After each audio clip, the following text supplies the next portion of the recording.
Morning, everyone. First of all, I'm going to introduce the personalities of this table.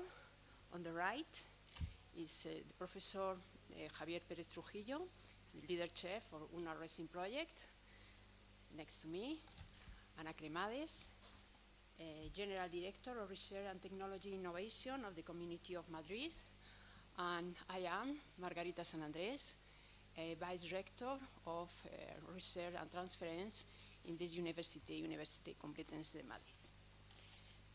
Well, welcome to the Complutense University of Madrid for the celebration of the Una.Resin Co-Creation Workshop, Excellent Research and Beyond. Research, innovation, and the transference of knowledge are important mainstays of the universities which are part of the Alliance Una Europa. All of them are working very hard to be excellent in those contexts. However, to improve our position, it is necessary to create strategies for sharing research and innovation agendas, opening up and sharing research infrastructure and resources, and strengthening human capital. It's also necessary to implement and evaluate pilot action for the systematic support for excellence, as well as create cross-disciplinary and cross-sectoral teams. On the other hand, non-academic parties of the university must be reached out to strengthen the research and innovation ecosystem as a whole. The Una.Resin Co-Creation Workshop in Madrid is a step towards fulfilling these goals. During the 2 days of this event, engaging specialists are going to share knowledge and experiences in a creative discussion with the main objective to generate ideas and insight about the future human capital development strategy of Una Europa. Complutense University of Madrid is working to create an excellent space of research and transference. Our researchers are distributed in 550 research groups.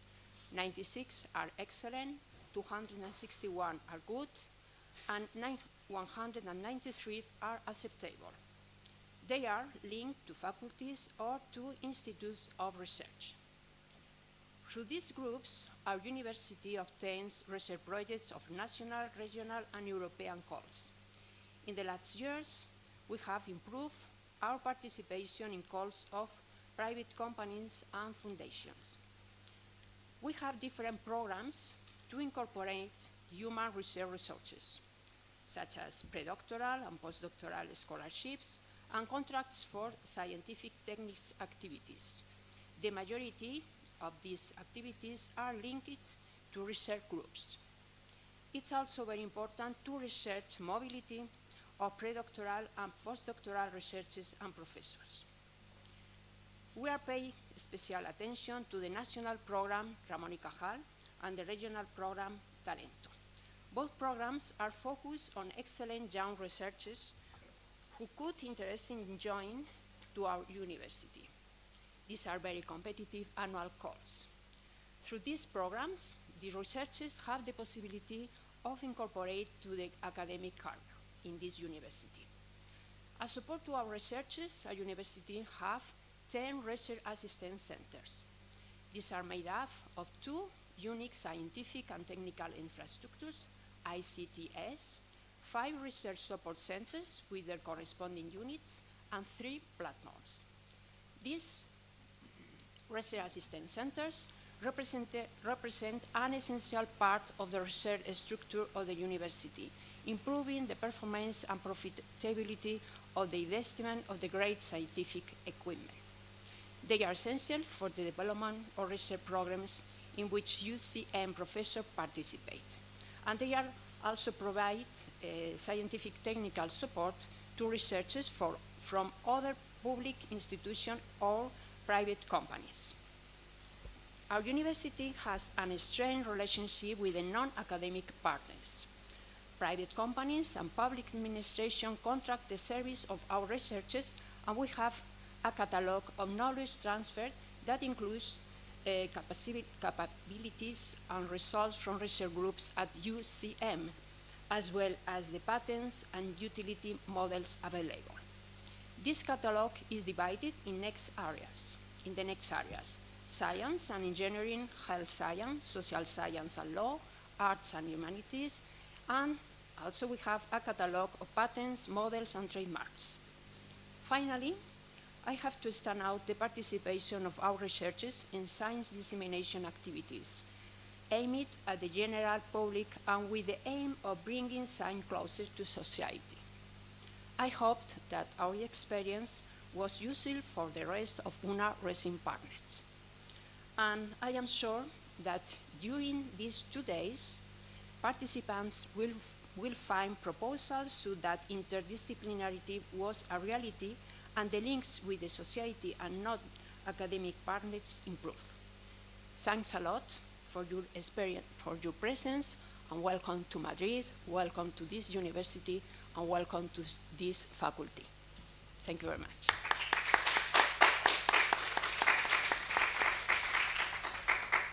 Now is the moment of Ana Cremades. Thank you. Thank you very much, Margarita. So I am very pleased to welcome you all to Madrid on behalf of the regional government. And I would like to share with you a presentation about what is Madrid, where are we now, how is our research and innovation ecosystem, and how we work on the excellence and the social impact of our research and innovation activities. Of course, the Universidad Complutense de Madrid is one of the best known universities, not only in Madrid, but also in Spain, a very recognized also university internationally. And of course, they have good practices to show and to share with the Una.Resin community. And we are also open to learn about the good practices of all other components of this alliance. And I would like to show you the main indicators of research and development of the region of Madrid. As you can see here, this is the how much money are spent in research and development in Madrid. We are the community of Spain with the highest amount of money invested in research. We invest 27% of the total amount of investment in Spain. We have a huge amount of people working in this sector, more than 57,000 persons, from which more or less 42 or 44 are women. And most of this staff are researchers. So this made all this effort of investment in our region makes us to be one of the regions in Spain with the highest investment. We are now in almost near 2% of our regional GDP, together with País Vasco. And it is the investment of our budget, the budget that the regional government put in research and innovation is around 2.5% of the budget, of the regional budget. So this is our good news, but of course we have always a possibility of improvement. And the results are also accompanying us. For example, here you can see the number of scientific publications in Spain, where Madrid is the leadership. We have a very good evolution in quantity, but also in quality. And in 2020, we have more than 37,000 publications in our regional system. Of course, This is also accompanied by the national patent applications. We are the first region in Spain. In patents, almost 23% of the applications in Spain are coming from Madrid, which are very good news, and you can see other regions which are also a reference in research and innovation. For example, Catalonia or País Vasco are well behind Madrid in this aspect. Our enterprises are also very innovative, and you can see that the number of innovative companies in Madrid is near 7,000.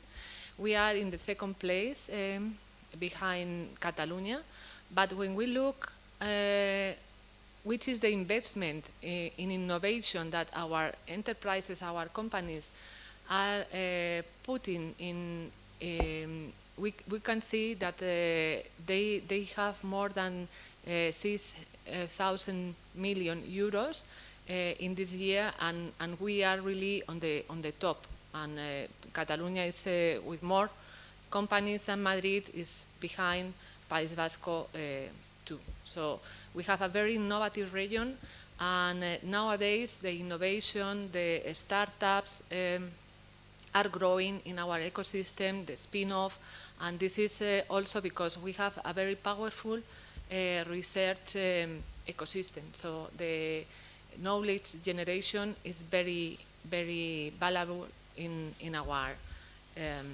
region. Here you have also the ranking and trend of the Regional Competitivity Index, which is known as ICRE.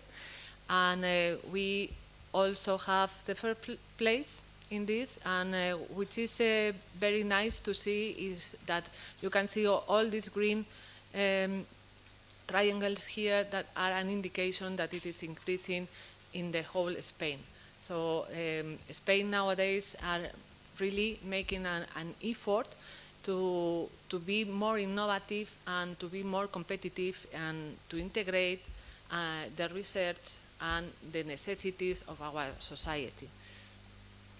In the Regional Innovation Scoreboard that was published in 2021, Madrid, together with País Vasco, are the regions in Spain that are selected or nominated as strong innovators. And this is what we have. These are our indicators. But where are we going to? Well, we want to go in a direction that make Madrid a reference hub, innovation hub of Southern Europe. We want to have here in Madrid a friendly place for the promotion, for the attraction of scientific and innovative and companies' values. No?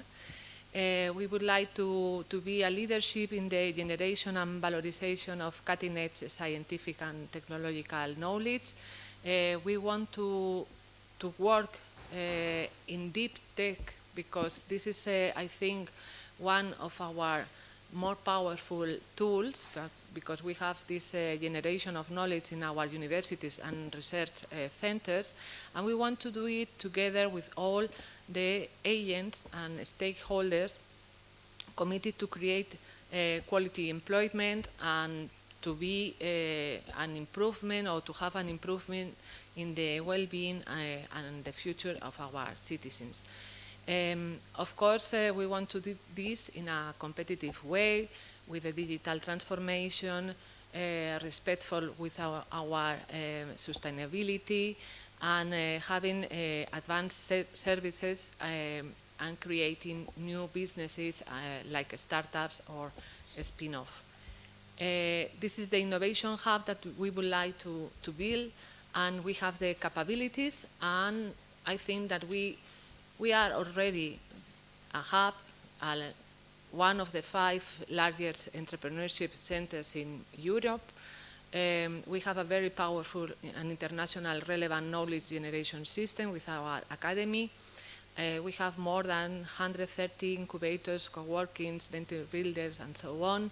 And we have also national leadership in engineering, and the potential to grow very much in other areas like energy, environment, materials, biotech or biomed, and also food tech.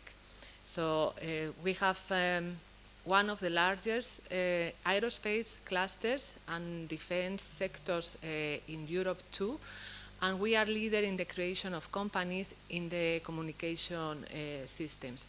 So I think that these are our possibilities, and hopefully in the next few years we can come even further with all our stakeholders. Here you have our stakeholders classified into the knowledge generation. So we have our universities, we have our research centers. Some of the research centers are regional ones supported by our government. These are the 7 INDEAs, the IMIDRA, but we have also in our ecosystem many of the national research centers like CSIC and CIEMAT and others. And we have, of course, these biomedic foundations, which are linked to our regional hospitals. We have also another kind of entities which are focused on the transference of technology, and we have these offices for research in every university, what are known as OTRIs. We have this consortium, Madroño, which is dealing with all the open access and bibliotecary issues. We have a very powerful communication network, which is called Ready Madrid, and we have many of the singular infrastructures for research, also located for the national map, also located in Madrid. We have also these dynamizing agents, which are scientific and technological parks. We have a foundation for knowledge, which is called Madrid +D, which is one of our tools to support entrepreneurship, to support the quality of our academic grades, for example, and also to support the scientific culture. And we have many others like associations for sectors and companies, clusters, and so on. And of course, we have enterprises. In Madrid, we have the biggest enterprises of Spain. Almost more than half of the IBEX companies are located in Madrid, but we have also a large quantity. Most of our ecosystem are small and medium enterprises, but these are very innovative too, and we want to promote even more the innovation in different sectors. You have here the aerospatial and defense sector, the engineering, materials, and energy sectors. These are very transversal. We have the biomed and pharma industries. We have also this communication technology services, and we have a very good and emergent sector, which is the food tech in Madrid. And we are dealing and making strategies to support, to boost all these sectors and to put it in connection with our academy. So here are the strategic axes that we are developing for this. The first one is dealing with the people and capabilities, and around this, people is making possible everything that we do. So we think that our talent is the best instrument and the best tool to have the best innovative ecosystem. So we are putting a lot of interest to support with different calls. Margarita have spoken already about the talent call of the regional government, but we have many others that covers all the career and the very early stages of the career. and we are going to continue to support and to have better conditions for our calls and to increase also the number of calls in these acts. And we have also the excellent science. Here is one of our, well, I think that the axis that have the highest investment of all of them. In the regional government, we think that the research is the base of innovation, and whether it is made in the academia or in the companies, we must have behind the research.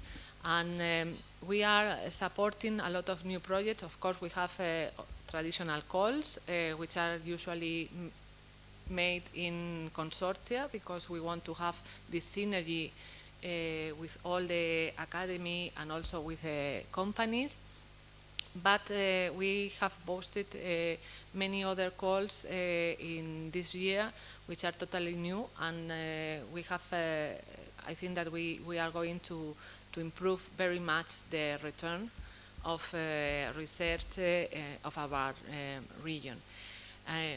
Then we have these 3 and 4 axes, which are collaboration and valorization and the enterprise leadership. These both are very related to innovation and to have the synergies between academia and companies, to have this transference of knowledge and the valorization of the products into the market, so that we can orientate our research to resolve global challenges of our society. And of course, the companies are the ones we have in charge to make it possible and to bring to the market the solutions. No? And we want also to have the innovation as a competitive tool for the companies, and especially for these small and medium companies, which are now very vibrant in Madrid, and our ecosystem is growing with a lot of startups and really innovative concepts. We have also this Aware Society section, in which we want to boost the open access science. We want to have a focus on our ecosystem to recognize good innovators, good researchers. We have well-known prizes that trying to recognize the best ones in our region, and we have very powerful programs around the scientific culture and dissemination to make our society more aware, to facilitate not only that they are coming or are in the interest in the science, which is also huge, but that they have tools to have informed or to take informed decisions in the science. And we have seen that in the pandemic it is very, very important if you have a society that it is well informed and that have a lot of principles of solidarity. For example, like in the Spanish society, we have achieved a very high number of vaccination, for example, in a very short period of time. And this is that is why it is very important to have these different programs. Many of them you already know, because they are also done or in Europe, like the Science Week or the Research Night. And Madrid is very active in these programs, and we have also another exposition which is very, very 3 or 5 days, which is Madrid for Science in March. And we are really looking forward to push faster and make a more participative with all the citizens about the science and research. And finally, we have also a section for governance. As you can imagine, governance is the thing that you don't see, but when it is not well done, you suffer. And all the bureaucracy that imply any call, any support, any program that we can make, we need to make really a good governance and to have good practices and to eliminate and reduce bureaucracy and barriers for our stakeholders. And we are working really hard in this. During this year, I think that probably next year you are going to see the benefits of what we are doing now. And we are working, sorry, I forgot to translate this slide, I see now.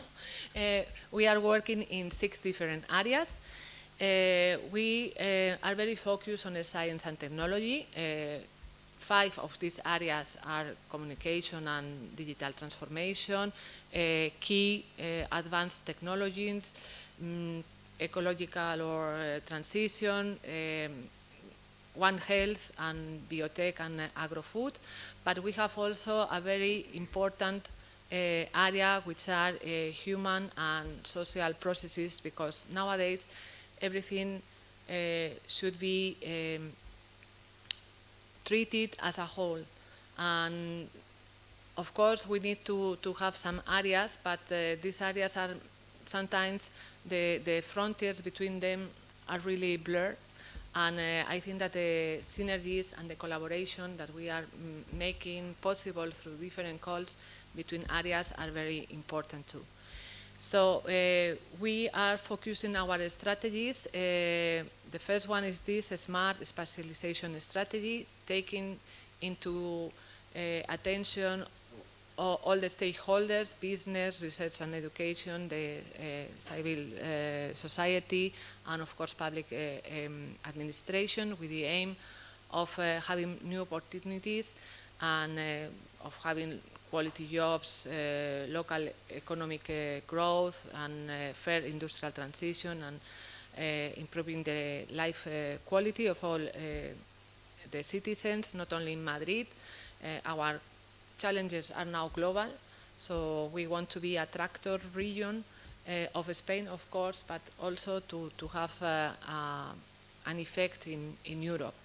And this is our regional plan for scientific and innovation technology. We have this plan started this year. Tomorrow I must go to the regional parliament to defend the plan. It's the last thing that to have this plan ready for implementation. And we have made these strategies, the IS3 and this PREFIT, our regional plan, of course, align with the Green Deal in Europe, with the digital transformation, and of course with the sustainable development goals. We are aligned with all these policies, and our region is every time doing better to commit to these principles of sustainability and development. And we have a lot of good examples of excellence research and innovation already in our region. Here I have put several projects that you, of course, don't know, and I'm not going to explain. Don't worry about it. But we have a lot of different projects which have tried to involve our academy, our companies that are having a lot of funding nowadays. We have, for example, this REACT project, 50 million euros. The planes complementarios that are in quantic communication, in the advanced material, hydrogen, green hydrogen, and also astrophysics have more than 40 million euros. We have the synergy and consortia projects, which are also a very amount of money and that involve all the academy.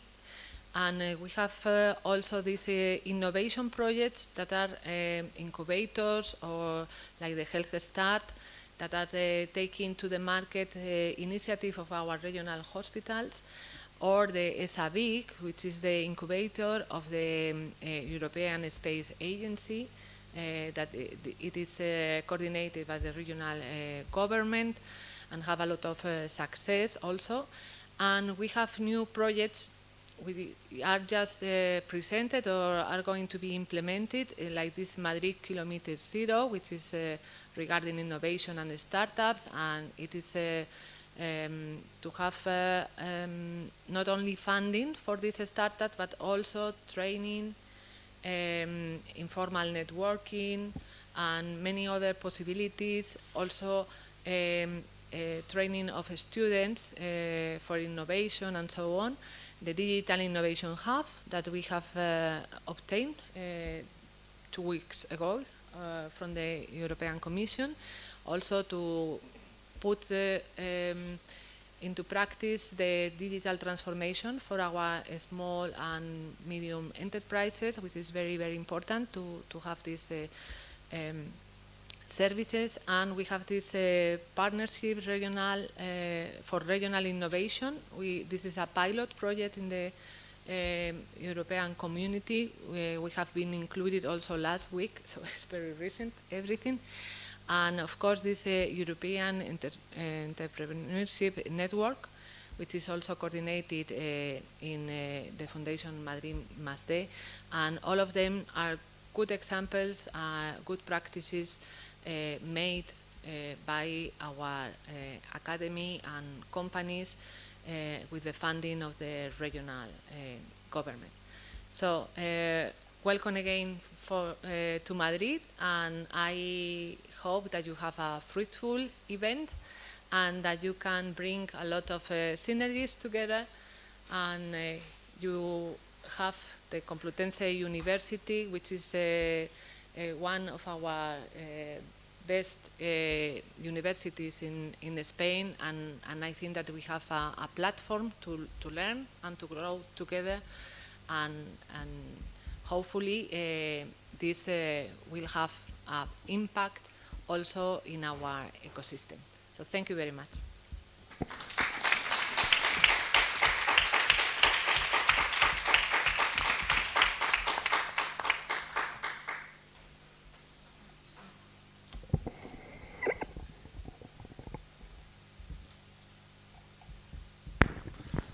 Do you have any questions to the General Director?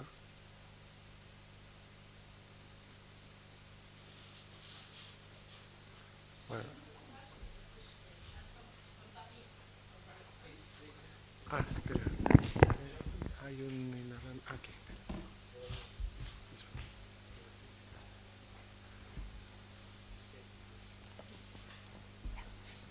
Okay.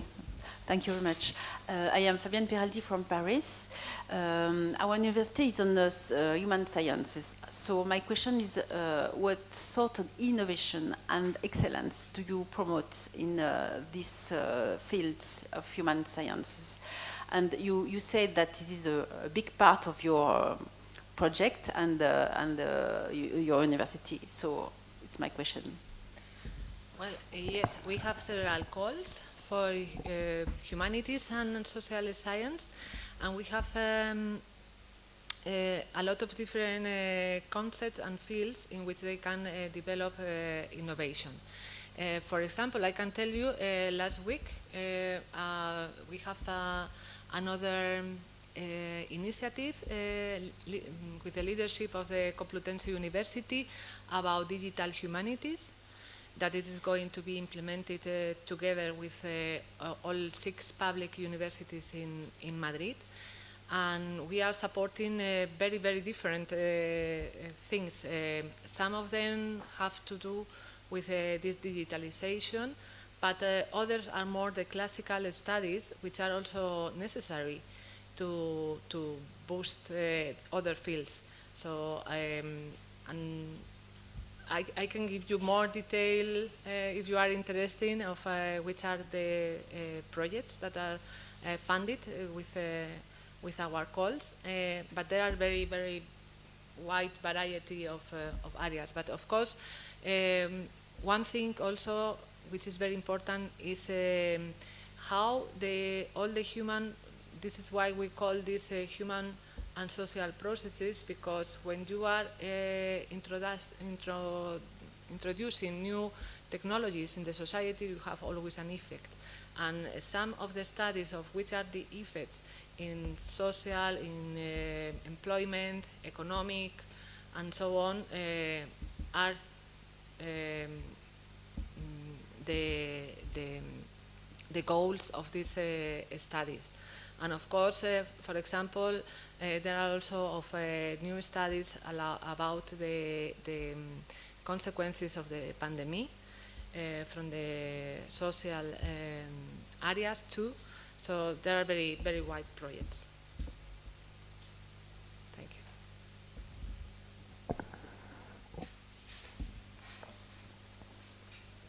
Thank you. Ariane Dupont from University Paris-Sorbonne. Sorry.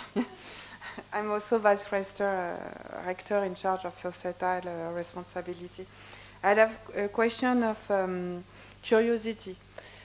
Maybe I will read the report. It's the duration of a project, the average duration of a project. What is your time space, in fact? Yes. And the second one, it's about bureaucracy. Yeah. I love bureaucracy. I'm studying bureaucracy because we need part of it. I just want to understand how you have set up the criteria to assess excellent research. And the second, who is assessing? How you have built your community who will assess the project and the assessment of a project? Well, yes, our projects have a duration about 3 to 4 years, usually. Nonetheless, we have other kind of projects. For example, the singular projects, React, have a duration of 1 year. But usually we have 3 or 4 years of our projects, our support. The evaluation, we build panels of different experts, mostly out of the regional ecosystem, but there are some people also of our regional ecosystem evaluating our proposals, and they have a lot of independency, and there is a lot of transparency in the evaluation of our applications. No? About bureaucracy, I can tell you that we have made, as we have launched the new regional program or plan strategy for scientific research and technological innovation, we have made different studies of which were the barriers, which were the difficulties, which are our bottlenecks, together with the ecosystem. And we have made several interviews and, well, different kind of studies and panels. And we have put this all together, and we have taken a new view in our regulation of all the calls, and we are making new regulations for all our calls. So we are working on this now. Of course, the bureaucracy, the internal bureaucracy in our regional government is high, because we have a very warranty-based law, no? and it is going to take some time till we have every one of these regulations and new calls prepared for the next year.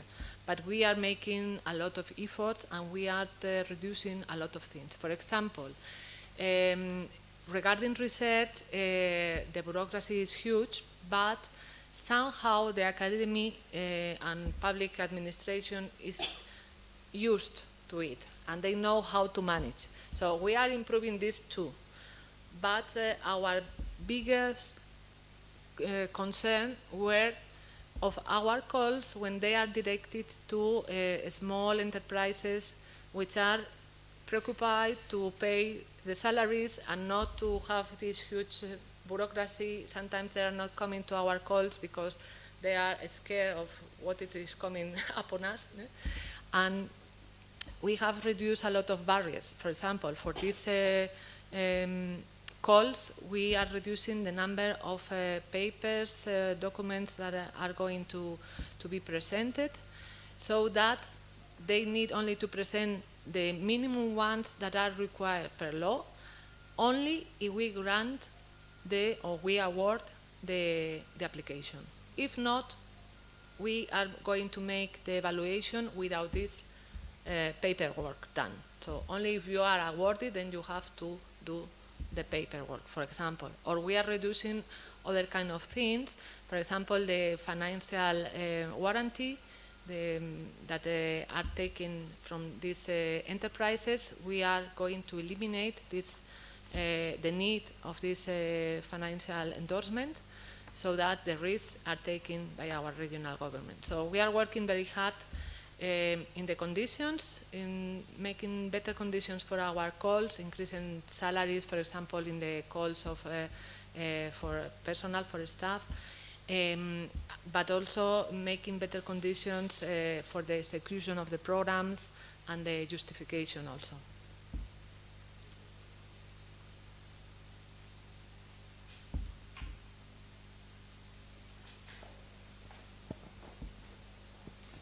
Yes, my name is Gerard Sielen from University of Leuven, Flanders, and I see a lot of similarities between the two regions anyway.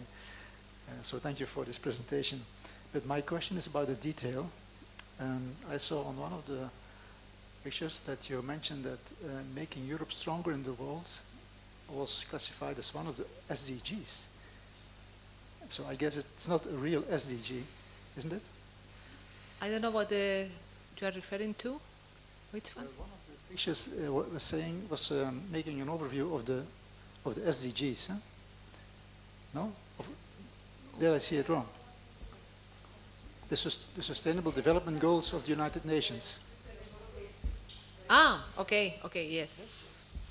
And one of them was making Europe stronger in the world. It's extremely important these days, but it's not an SDG, I think. No.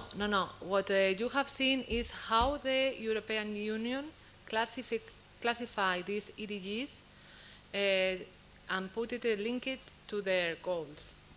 So this making, yeah, I know what do you mean. It is not an, yeah, you're right. So here, these are the goals, but this is how they are linked, which goals are linked to the European initiatives. So to the Green Deal is this, to the economy that works for people are these ones, and so on. So these are not the goals, but the link which are with the European initiatives. Yes, you are right.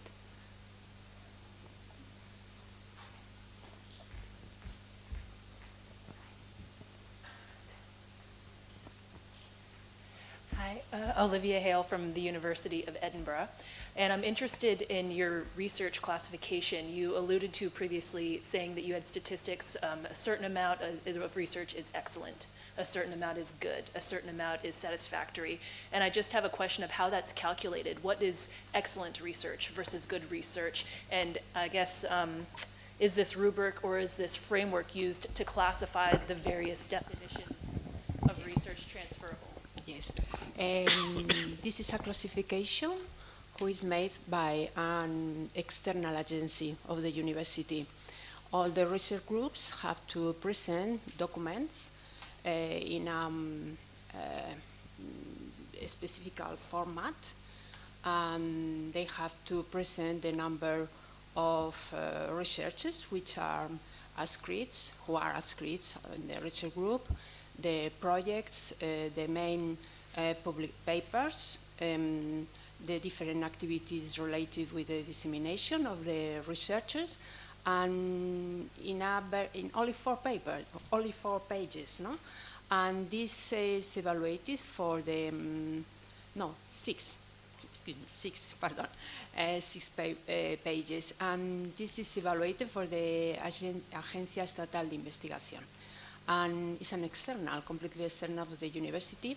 And this process, this evaluation process, is made each 3-4 years. In fact, now we are in an evaluation process of the research groups. And now they have to be in around 500 groups has to be evaluated. But in a continuously way, the research groups each year can be in proposal, new research groups, but they have it's absolutely necessary to do an external evaluation. And the score for excellent groups is 90, is 190 over 100. Good from 75 to 89. Acceptable from 50 to 75. So we can have good groups where the mark is in fact very, very high, no? Acceptable where the mark can be very, very, very high too. So another characteristic is that many of the research groups are interdisciplinary, no?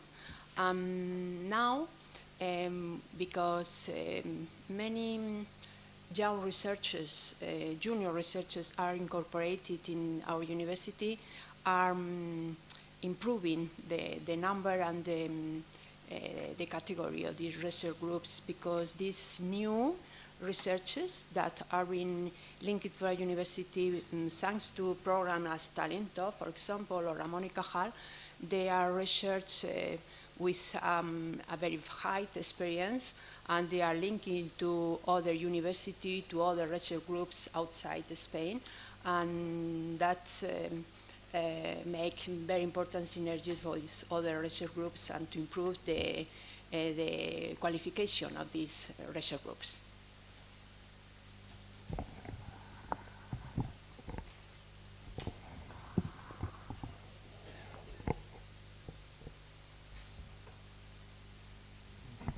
Anna, I have one for you. What is the plans, the near future plans for the Autonomous Community of Madrid in terms of budget? To increase, more or less, is stable the budget for the next years, or? Well, I hope it will be stable. I don't know, because as you know, the consequences of the COVID pandemic are still with us. Now we have an energetic crisis. Now we have all the consequences of the Russian invasion of Ukraine. So I don't really know how stable our budget will be. But I can tell you tomorrow we have this, I hope, the approval of our regional plan in the regional parliament. And this made us stable for 4 years. And I can say that this year we have increased our budget very significantly. And we are going to have over 600 million of euros in our plan.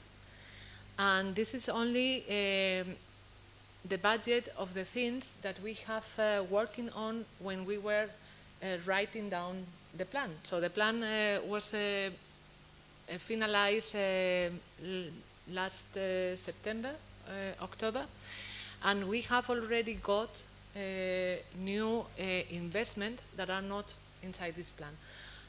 And we are presenting also to the government many other things that we think that we are going to be successful in some of them, I hope. So at least 600 million euros are going to be sure, but I hope that we can add more to this. This is an increase of 46% in regard or in comparison to the last plan, which was for 5 years and not 4. So even we have the increment, if we compare only for 4 years, even higher than 50% of budget. So I'm very very happy with this. Of course, we can do more. So in research and science and innovation, we don't have enough. And I am the one that is doing this call in our regional government again and again and again. But I am reasonably happy with what we have obtained till now, because it's an increase that was not given to any other directed center of our region. So I think it is a good start, but I would like to have more. Thank you. Okay, thank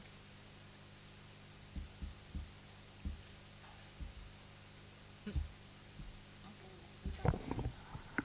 It's the moment of the Sí, coffee. coffee break. Okay, thank you very much. Thank you very much.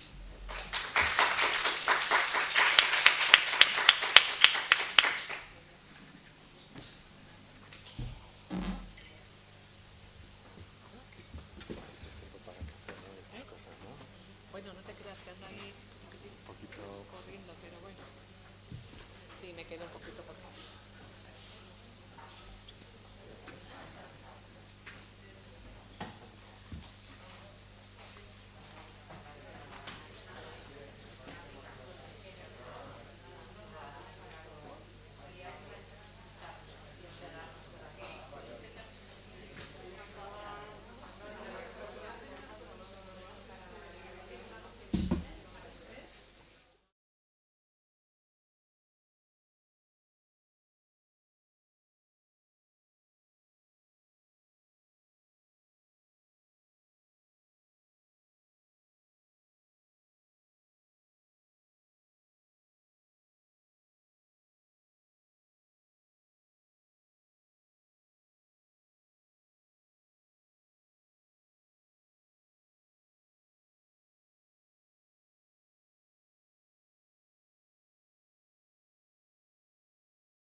Álvaro Torrente.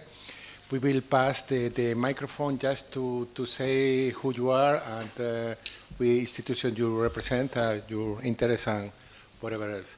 I don't know if you can help me, Seth. Thank you.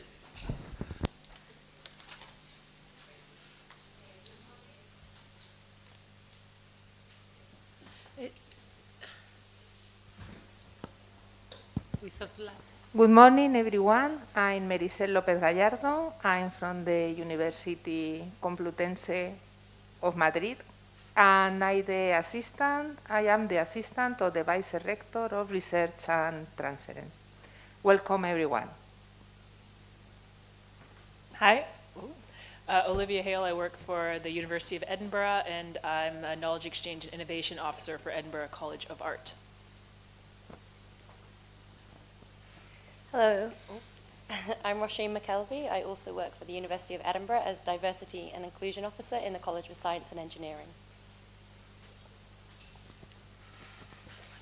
Hello, I'm Aura Kivilaakso and I work at the University of Helsinki in Finland. I'm Senior Advisor in Research Management and I work with the Faculty of Educational Sciences and I'm the Research Integrity Coordinator of the university. My name is Gerard Sielen from the University of Leuven. I am staff member of the Research Coordination Office there and advisor of the Vice Rector for Research.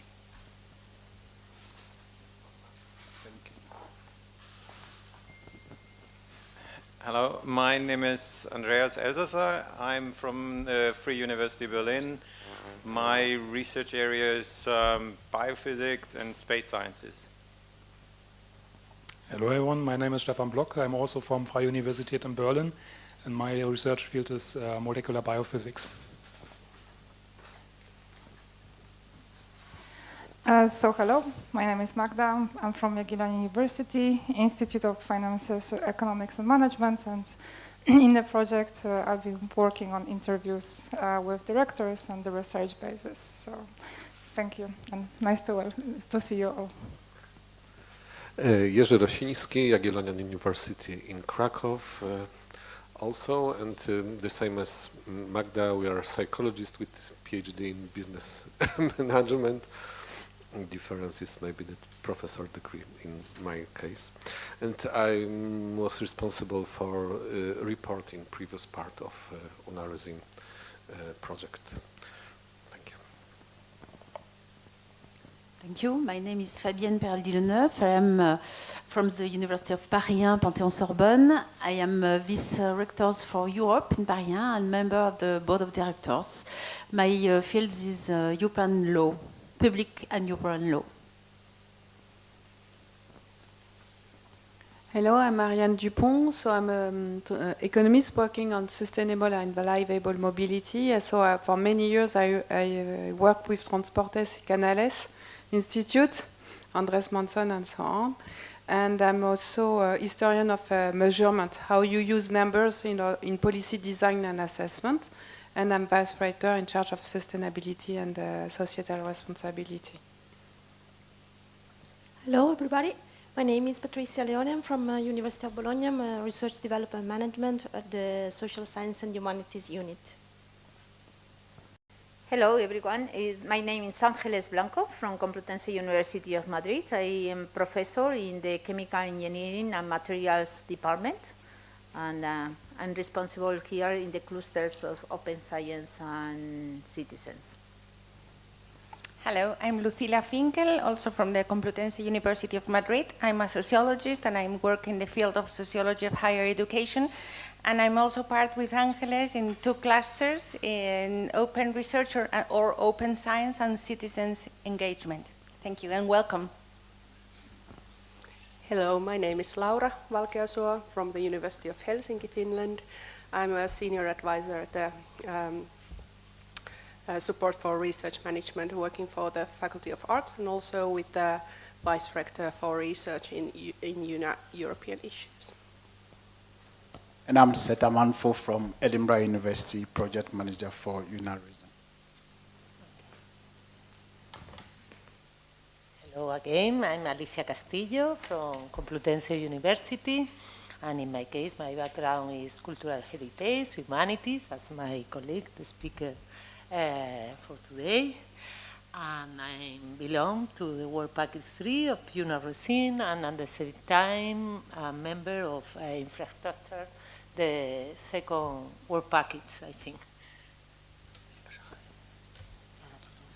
Hello, my name is Álvaro Torrente. I am professor of musicology at the Universidad Complutense.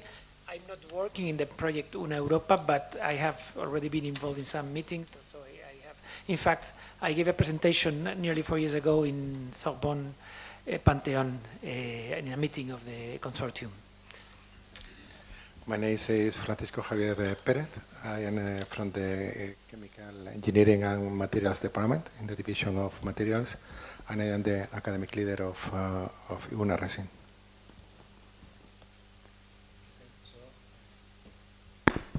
Álvaro, please go ahead with your presentation.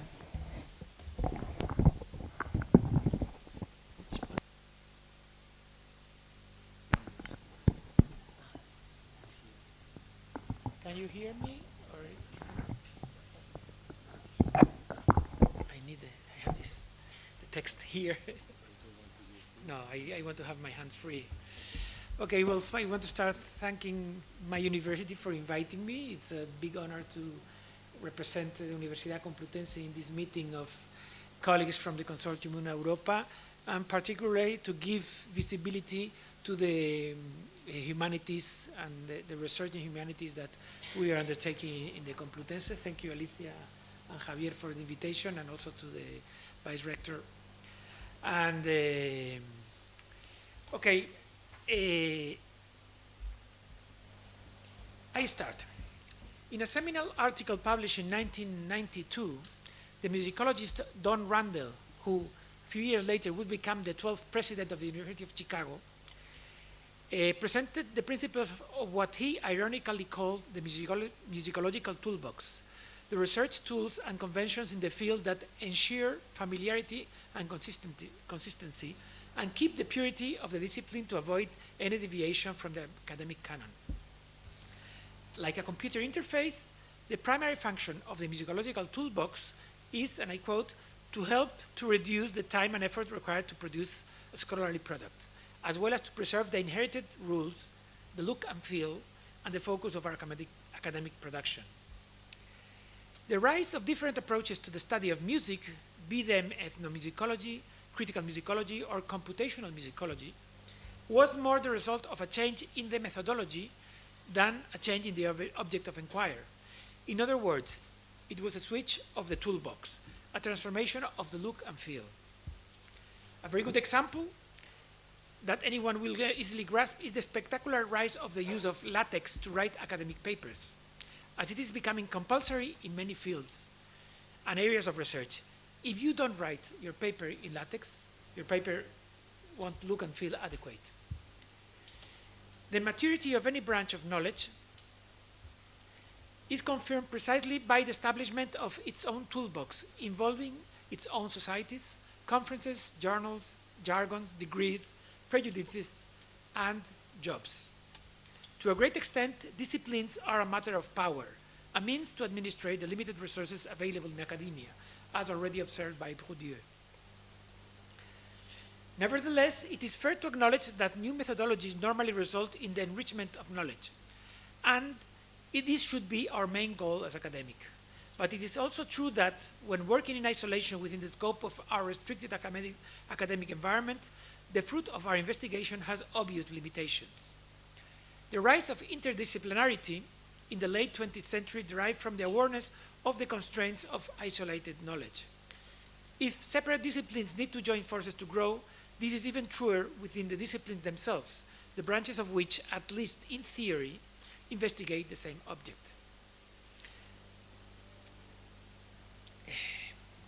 One of the reasons of the relative isolation of the various branches of musicology is that, to a great extent, music research has been and still is an individual enterprise. Most articles and monographs, even most conference papers, are commonly signed by a single author, or two at the most. This is certainly a consequence of the discipline tradition, but also derives from the methods of evaluation of the academic careers. In Anglo-American universities, career promotion is always dependent on the individual publication of journal articles and at least one monograph. In Spain, very often the evaluation of publications signed by 2 or more authors is rated well below individual contributions. In other words, collaboration is penalized. A collateral consequence of such individual research is that each publication is normally confined to the specific branch of its author's expertise. I am primarily a historical musicologist, and most of my publications essentially belong to that field. It is true that I usually apply methodologies from other disciplines and branches in individual publications, such as philology, history, music analysis, or ethnomusicology. Yet my own specialty usually prevails, and it is not unlikely that scholars from other fields might find my using of their methods somehow naive, if not entirely flawed. As we all know, this is not the case in other academic disciplines, particularly in STEM disciplines, where the rule is to acknowledge the contribution of several authors, usually not fewer than 3, and very often more than a dozen. Obviously, this is the consequence of different academic conventions and mostly derives from the predominance of teamwork in STEM disciplines. For example, the recommendations of conduct, reporting, editing, and publication of scholarly work in medical journals state that the authorship of scientific papers should be based in 4 criteria that I'm not going to read. You have them in front of you. If you were to apply STEM conventions to musicology, publications deriving from a master's and doctoral thesis should include the signature of the supervisor.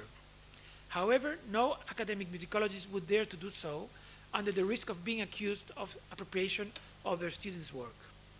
Also, if we were to apply medical conventions, the work of music engravers, data collectors, database compilers, and research assistants should also be recognized in some way. Yet, in our field at least, these contributions are usually accommodated in the acknowledgement page only, if at all.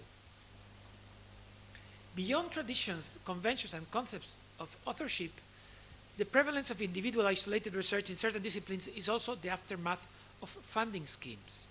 In STEM fields, research structures and funding resources favor collaboration, as scholars usually work in teams, associated in laboratories, where every member is paid to contribute to their knowledge, to the common goal. This working structure is thus reflected in their academic output. This is rarely the case of humanities, where collaboration, when it exists, is more the result of individual eagerness than an enthusiasm than of the existence of any professional structure. To put it bluntly, scholars in the humanities collaborate during our spare time, after having completed our compulsory duties. Major funding schemes, such as the European Research Council grants, are fostering a dramatic shift in the research procedures and disciplines of and structures of many disciplines. Almost for the first time in history, musicologists and other scholars are having the opportunity to build research teams in which most members receive their salaries to work exclusively on the given project. They are not paid to teach, not to study a degree or to carry on their own research interests, but to contribute the best of their time and energy to the main goal defined in the project. In some ways, thanks to these large schemes, musicology is starting to move from the individual desk to the lab, from the Lone Ranger to the squad, from the prima donna to the choir, from the ivory tower to the interaction of specialists of several branches and disciplines. The possibility of building a musicology lab has one fundamental benefit. It allows you to think differently in new magnitude orders. It allows you to imagine how to apply methodologies and techniques that are beyond the capacity of the individual scholar, a new toolbox. In short, building a musicology lab ultimately represents a change of paradigm, a new toolbox, a window of opportunity to expand our methodologies and, more importantly, to implement true interdisciplinarity. Yet, it also has consequences that can hardly be truly evaluated when you write your application to the scheme. Teamwork requires defining procedures and protocols for both research and publications, to ascribe tasks to every team member, to establish milestones, to coordinate and supervise achievements, and to confront problems. Team members need to realize that although they have been chosen because of their skills and compromise, they have become part of a group with a common goal, which sometimes requires to leave aside their individual personal interests and to join forces with their working community. And in individual disciplines such as the musicology, this confronts the Devo character that we researchers tend to have. I do not think that we have yet properly assessed the implications of this shift for our discipline. In my case, I have been principal investigator of the Didone project funded by an advance grant of the ERC for over 3 years. And it took me almost 2 to start grasping how teamwork is changing my own procedures as well as those of my colleagues, and how some of my early decisions failed because I was not aware of the change of paradigm required. This is the experience I would like to share with you today. Applying to a funding scheme like ERC advanced grants, this is mine. Yeah, excuse me. It's like writing a letter to Santa Claus.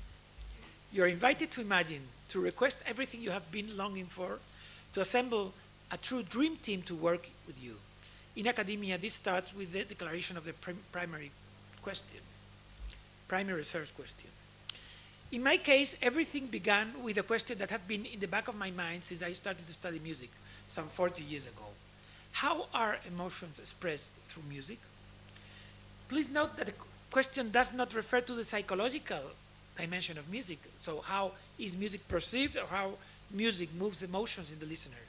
I was looking to understand the resources used by the composers to create works aiming to be expressive of music, emotions. Whether these compositions eventually arise those emotions in the listener was a different matter. In other words, I wanted, and still want, to know what makes music so powerful, and I'm quoting a Renaissance theorist, that affects the minds of all to get inscribed in the soul of man, to be fixed in our memory in such a way that we do not have to think, and we are driven like waking up from a dream. Glariana, a Swiss theorist from the mid-16th century. I am aware that this question does not sound very original, as emotions have become one of the hot topics of our times. From politics to entertainment, from advertising to music, from television to computer science, we have suddenly discovered the importance of emotions in our lives. How emotions shape and drive essential decisions. How the gurus of pulling the strings of modern society influence our behavior to buy certain goods, vote to specific candidates, or plan our holidays by moving emotions of our souls. The novelty of the Didone project lies not so much in the research question itself, but in the materials used and the methodology chosen to find answers to that question, as I shall explain soon. Indeed, the connection between music and emotions has become an important academic topic in the last 2 decades, with hundreds of publications of it. However, this relationship is as old as musical thought itself. The belief in the capacity of music to move human emotions can be traced back to ancient Greece. And the same conviction was the trigger that moved the members of the Florentine Cameratas to invent, in the late 16th century, the form of drama with music that we now call opera. A few years later, the father of modern philosophy, René Descartes, opened his first treatise, written in 1618, with the following statement: "The end of music is to delight and move various affections in us. He was neither the first nor the last." Today, there is a scholar's consensus that emotions play a central role in Western music, and particularly in opera. As expressed by the German musicologist Karl Dahlhaus, and you have the quote there, "If we regard the affects, the emotions, and the emotional conflict expressed musically on stage in the form of arias, duets, and ensembles as the true musical drama," and the emphasis is mine, dramaturgical analysis of an opera should not start with the way a narratable action is reflected in music. Rather, quite the reverse, it should try to show how an action constituted as a drama of affects, primarily by musical means, comes to be based on a storyline in order to take shape on stage. The question at this point emerges: if emotions are the main feature of the most distinctive unit in opera, the aria, if emotions are the true musical drama, should we not be able to study them, to analyze them, to categorize them, and to tabulate them in a systematic manner, as we can do with other musical parameters like key, harmony, musical form, etc.?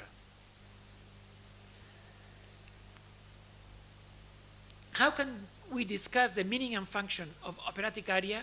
How can we discuss musical drama at all without taking into account its emotional semantics? This is precisely the point of departure of the Didoni project, to study how emotions are expressed in opera. And to undertake this task, I have divided our project in 8 different steps that I'm going to present in a minute, one after the other.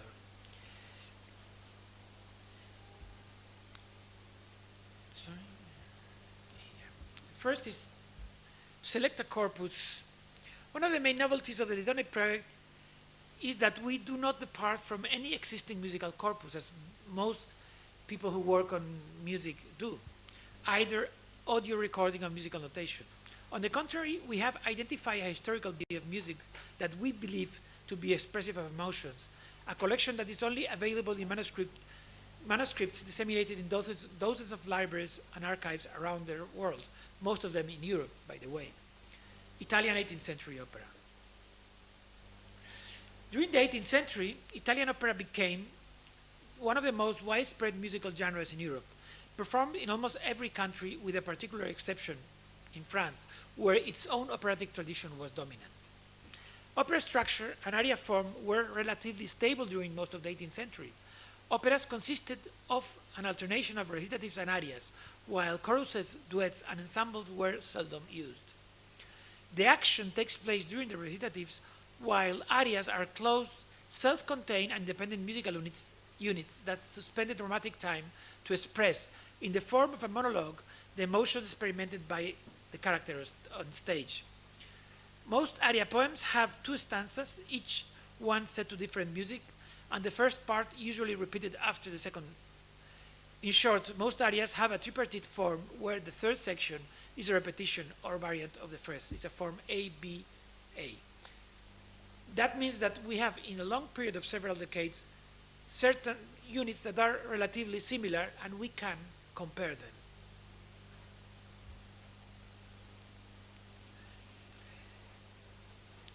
The consistency and form of operatic arias make it possible to compare them in order to identify coincidences and differences, and eventually to trace features that may be related to the expression of emotions. Because there is a well-established assumption that in 18th century Italian opera, and I quote the quote in the screen, arias were thought capable of suggesting one or two emotions chosen from a wide range of subtly varied passions.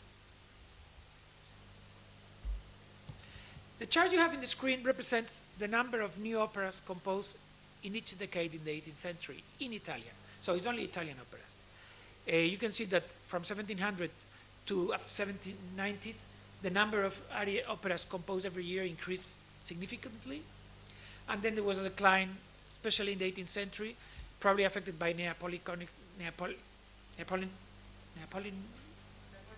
Napoleon Wars, yes. And, the word didn't come out. And the brown bars are the new operas that were composed based on the librettos of one single librettist, Pietro Metastasio, who was a key figure in European culture in the 18th century. If we look at the percentage, his operas represent, in the 1750s, 1/3 of the total operas composed in Europe, which is just amazing. There's nothing comparable in the history of music that can be compared to Pietro Metastasio.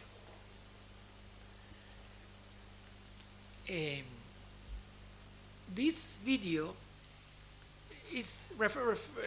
shows the new productions based on just one of his drami, Didone Abbandonata, the first of them, that was first premiered in 1724 and the latest version is 1826, so 1 century using the same libretto for more than 80 different versions of the opera.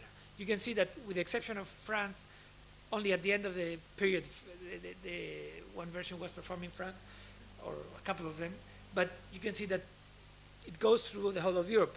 In Italy and the Empire, because of the division in smaller kingdoms, or there were more theatrical venues, and in places more centralistic like Spain, Portugal, England, or Russia, or Sweden, the opera productions took place in the capitals. But this is just one of the titles. In the Didone project, and this is just a snapshot of Metastasio' overwhelming influence in Europe for several decades, as many of his drami were set to music over 50 times. And some of them reached the number of 100 different musical settings. Can you imagine 100 versions of La Traviata or Le Nozze di Figaro? It would be something equivalent to that. In the Didone project, we had to select a small number of drami. We have selected 5 librettos by Metastasio, that you have the titles there, written originally from 1724 to 1733, and in total we have located 180 different surviving sources. So we know that in total for this, there were probably about 400 different versions, but not all of them have survived. And so we have identified up to 180, which makes a total of over 3,000 different arias. Here you have a painting of Pietro Metastasio. And these are a representation of the surviving sources. For example, for Artaserse, the blue represents complete surviving versions. The orange represents the versions that are not preserved in full, some of the arias.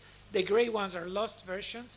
And the yellow in the right represent separate arias composed by certain composers. For example, Mozart composed, set to music some isolated arias of some text by Metastasio, but only one of his librettos.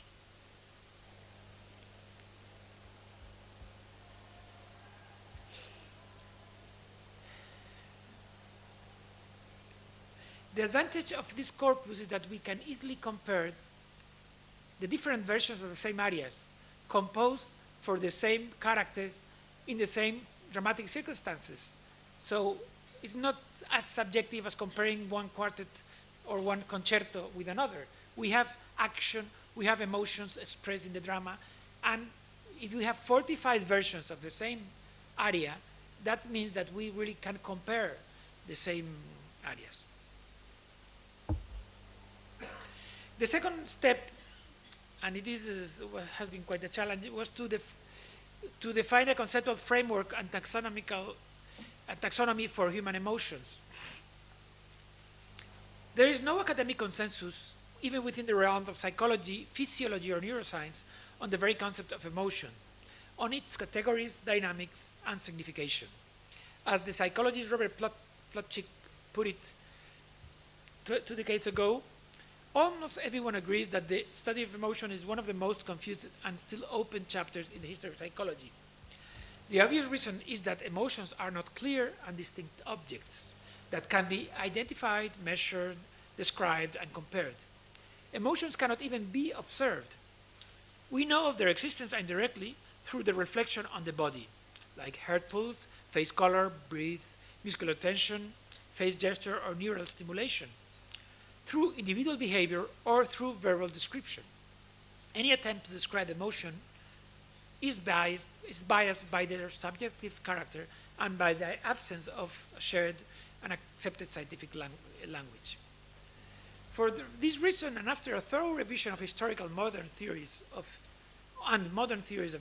human emotions, we decided to apply what I call a cognate theory of human emotions. This is to say, a theory, and I quote, a theory that shares its fundamental basis, assumptions, and vocabulary with the theory of the period, but which answers the modern requirements for degrees of thoroughness, consistency, and precision that are generally not found in the theory of the period when viewed from a modern perspective. In other words, we have adopted the taxonomy and conceptual framework familiar to the 18th century individuals involved in a production. In an article currently in press that I have written together with my colleague Jose Maria Dominguez, we explain and justify the application of our analysis of the theory of emotions defined by René Descartes in Les Passions de l'âme in 1649. This treatise was the first systematic attempt to explain the physiological dynamics of human emotions from a scientific point of view, as well as the most comprehensive and organized classification of human emotions in that period. More importantly, The Passions of the Soul was the reference work in this matter during the 18th century, including contemporary music theorists like Johannes Mattheson, and the conceptualization applied by Metastasio himself in the creation of his dramas. We know that Metastasio was educated by a Cartesian philosopher, Giorgio Calopresi, an Italian Cartesian philosopher. Of course, this decision detaches our approach from the realms of psychology and places it in the domain of cultural history. Descartes' taxonomy defines 6 basic passions and further 43 passions that are either derived from this or a combination of the basic ones. And in this representation, this diagram, we show the 6 basic passions and all the passions derived using different colors, but you can also see the connections between passions. For example, if we look at love and hatred are opposite passions, and within them, favor, that is a passion derived from love, is in opposition to indignation. Or, up in the left hand, pride is opposed to abjectness, or boldness is opposed to terror. But we also see connections between passions. For example, pity is a type of sadness, but is influenced by love. This is the representation of the Descartes system. It took me quite a long time to show.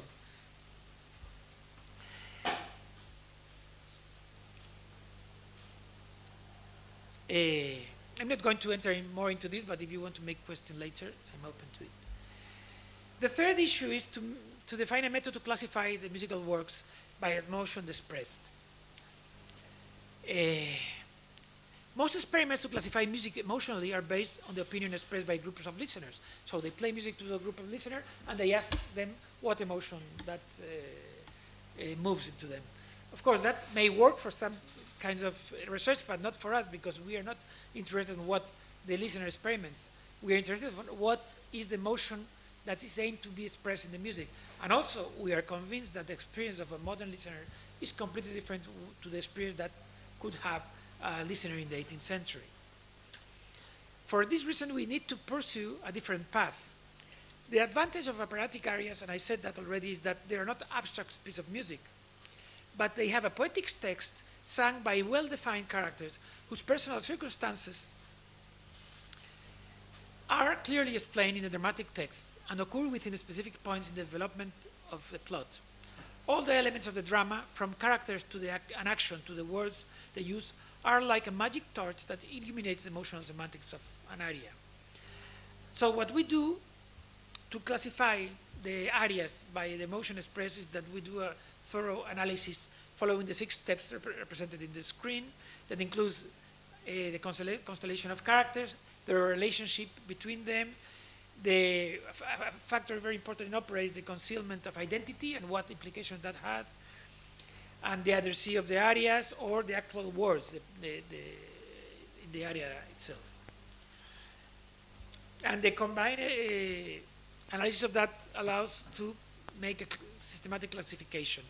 I'm going to, well, this makes the work easier because if we have 5 librettos, we have in total 182 different arias. We don't need to classify 3,000 arias. We only classify 182 arias, and for many of them, for all of them, we have those versions. That makes the work easier. I'm going to illustrate this with 2 examples. There's one aria from the Donna Abbandonata. At the beginning of this opera, that is inspired by the Aeneid, by Virgil. At the beginning of the opera, Yarba, the king of the Moors, disguised as his own ambassador, visits Didone, the queen of Carthago, in her own palace. There, he claims that she must marry him, or otherwise she would become his enemy and would be destroyed. Didone's reply in the aria Son Regina, Son Amante that you have in the screen is a straightforward proto-feminist statement, declaring herself to be a queen and a lover, and that no one will rule her throne or her heart. We could spend hours discussing the nuances of the emotions expressed in the aria, yet using the taxonomy, most of you would agree that this is a statement of pride, as Didone expressed her female autonomy from male control, as well as boldness, since she's bravely confronting her eventual male antagonist and slayer. In another opera, Demofonte, Timante, believed to be the son of the ruling king, Demofonte, is secretly married to Dircea, thought to be the daughter of the prime minister Matuccio, and whose offspring is the little boy of Linto. So, Timante, the son of the king, is secretly married to Dircea, and they have a boy.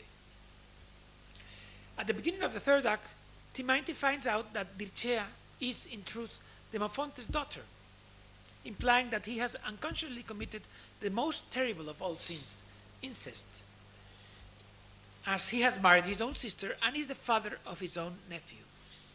After a moment of despair, Dircea, who isn't aware of this information, brings the little boy in front of the father, thus inspiring the aria Misero Pargoletto, sung by Timante to his son. The confrontation with his abhorrent crime is portrayed in the aria expressive of both pity towards the little boy, that is the fruit of the unconscious evil, as well as terror for his horrible consequences of his acts. As illustrated by these two examples, our emotional labeling process is built on a careful analysis of the librettos. The next step, the fourth step, is a practical procedure to compile data, and we move to a different realm here, different discipline. The aim of this step is to create a corpus of digital objects suitable to be analyzed using computer algorithms. Specifically, we are creating a digital corpus of each of the 3,000 areas in our selection, a task that requires more teamwork than any other. This includes 4 musical engravers working full-time, 3 part-time practical musicians involved in the corrections, including 3 conductors, professional conductors, 3 part-time, 1 research assistant, and 3 postdoctoral researchers. 2 of them musicologists and 1 specialized in Italian operatic librettos. This process involves several phases. One is the study of sources, like any other project that involves materials of culture, requires exploring the sources. We have already made a complete inventory of the sources of these 5 titles that we are going to publish with Brepols, and it represents 20% more sources than the ones already available in the reference works. The second step, of course, this also requires the provision of digital copies for our engravers to work with. The second step is the encoding. That means that we have to first identify the best codecs, the Codex Optimus. We are not doing critical editions, so we don't aim to recreate the ideal form of the aria thought by the composer, because that in opera doesn't exist. Every version is a new production. So what we are trying to find is the best version associated with a specific production, and then we copy that version. And this is copied using standard engraving software for music, and then export into an XML format specific for music called Music XML. And then the third step is annotation, because there's no method, a digital method to extract harmonic information from digital scores so far. The technology has not evolved enough, so we are doing hand annotation using the technology developed, the syntax developed by this digital and cognitive lab, music lab from Lausanne University. We are creating harmonically annotated corpus that adds a further layer of information to the corpus. Another aspect, this, for example, I show the one manuscript, and this is how it looks after the engraving. I'm not showing the XML format because it's meaningless for humans. We wouldn't see anything. Sorry. The next step is to create a database that embraces all the information, because the digital objects contain the musical information, but we need to relate that to external circumstances, like, for example, where the opera was produced, what city, what theater, who was of course, the singers, who are the singers, the composers, because that will allow us to separate features that are relevant to for example, the city, or to a specific singer, from features that are specific of the area itself. So this is essential this is a shorter view of the database. And this is how it would look like a table of the interface for the user. So it has information about the year, the city, the theater, the singer, even the role of the singer, the beginning of the aria, etc. The next step is the definition of a large-scale method of analysis. Of course, music analysis is usually focusing on analyzing individual works. You get a Beethoven sonata and you analyze it and get another one. But for 3,000 arias, you cannot do that. So what we have to develop is a methodology to analyze in large scale. And what we do, we have identified a series of features that we think are relevant to distinguish the characteristics of each of the areas. And we have identified 11 categories, and within that, some of the categories we have up to 200 different features. I'm going to show you a couple of examples in a minute. Of course, this is human work, identifying what are the questions we're going to ask to the corpus. But then, this is, for example, some of the features that we use. These refer to the first violin, different features of the melody of the first violin. And the next step is to develop an algorithm, a library, to extract that information. And that's what our computer scientists do.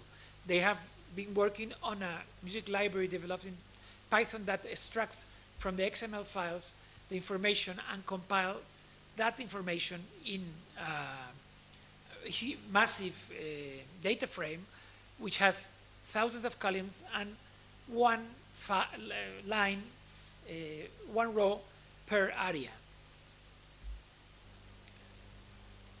So here is what you, and also generates reports and visualizations. This library contains more than 10,000 lines of code, and we are still working on it, that allows to the extraction and visualization and everything. And here is how it works. We have the score in XML, it goes through MUSIF, it exports in CSV format, and then the data is exported in reports and in the data frame that can be analyzed. So you have the score there, you have the music XML there, and here is how it would look like, the data frame. And this I'm going to show, I'm very close to finish, the final section, which is the evaluation and the interpretation of the results. Scholars in the humanities become easily fascinated with big data.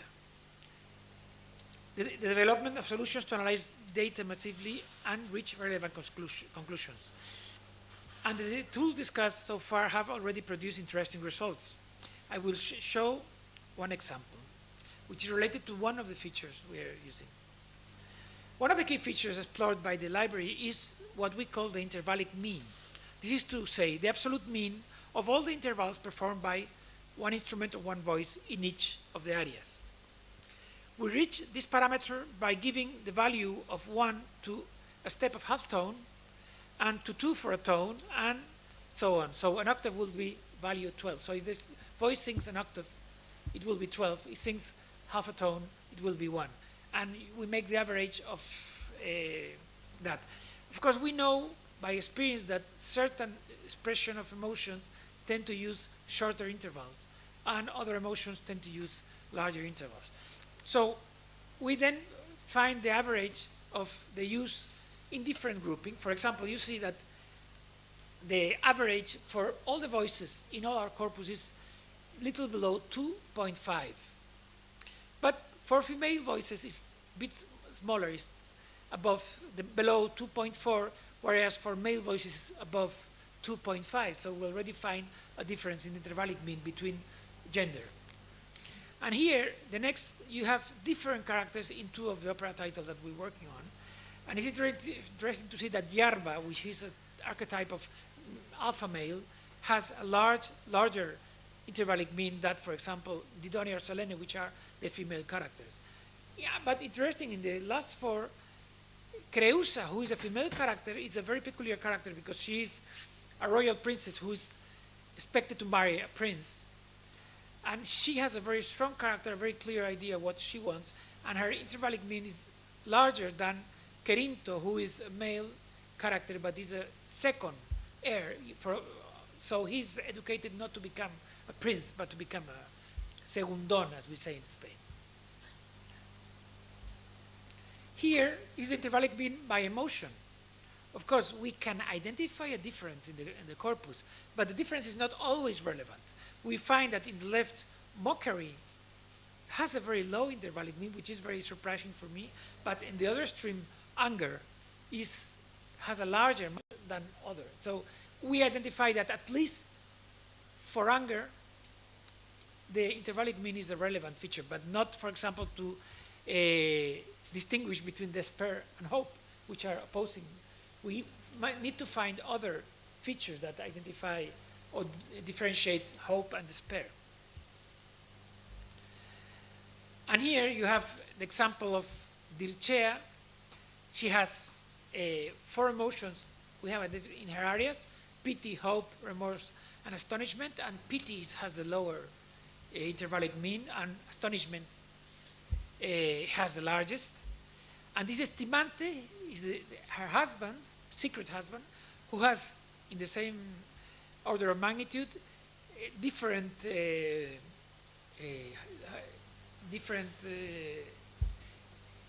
emotions, but hope is not very dissimilar from the other, but pity is different. So pity expressed by a woman, at least in this case, has a lower intervallic mean than pity expressed by a man.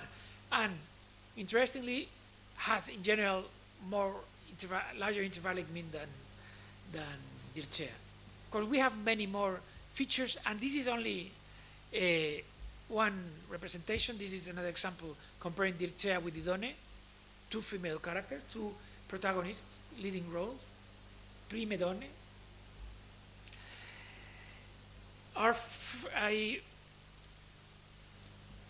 The results presented so far are indicative of certain tendencies within our corpus of arias, which last week reached the number of 1,500. So we already have 1,500 arias digitized, which is a quite large number. I mean, 1,500 would be like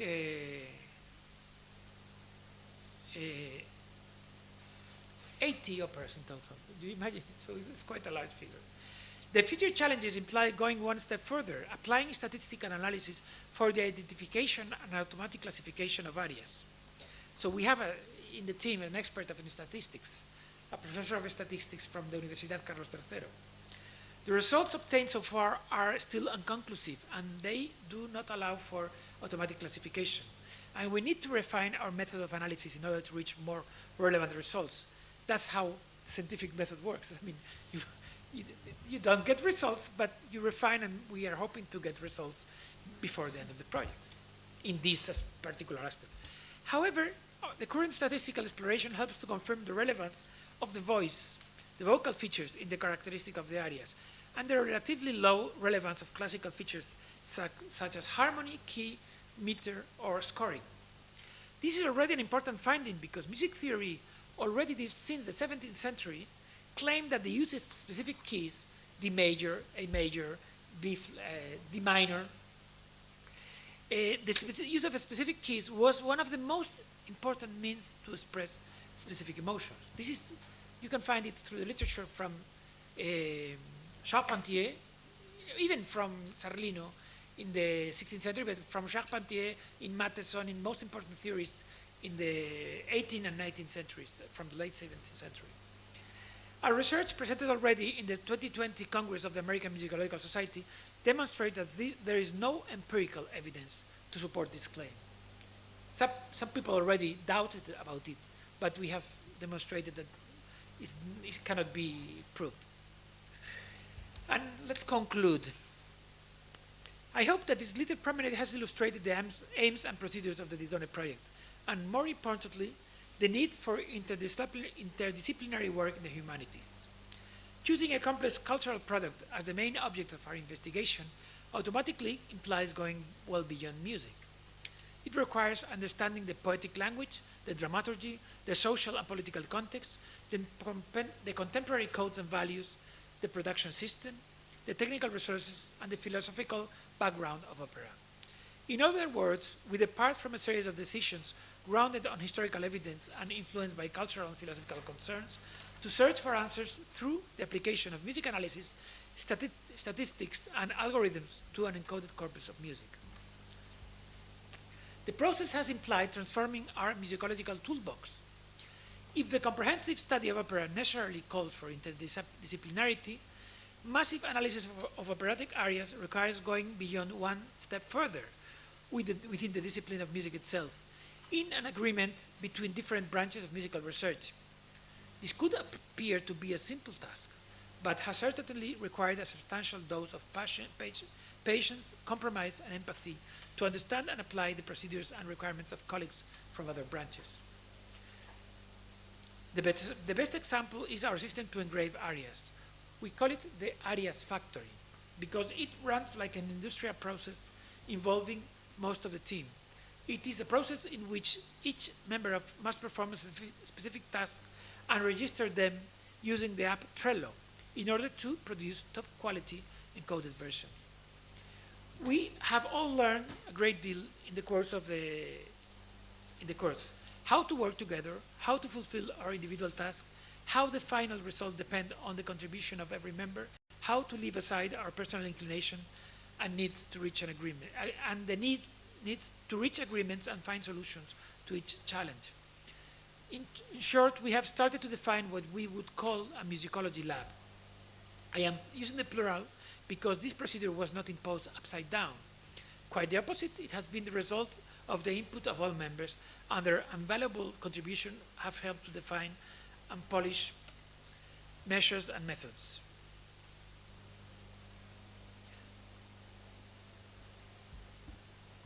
As explained earlier, the main outcome of the Didone project will be to identify certain resources used by 18th century operatic composers to express emotions.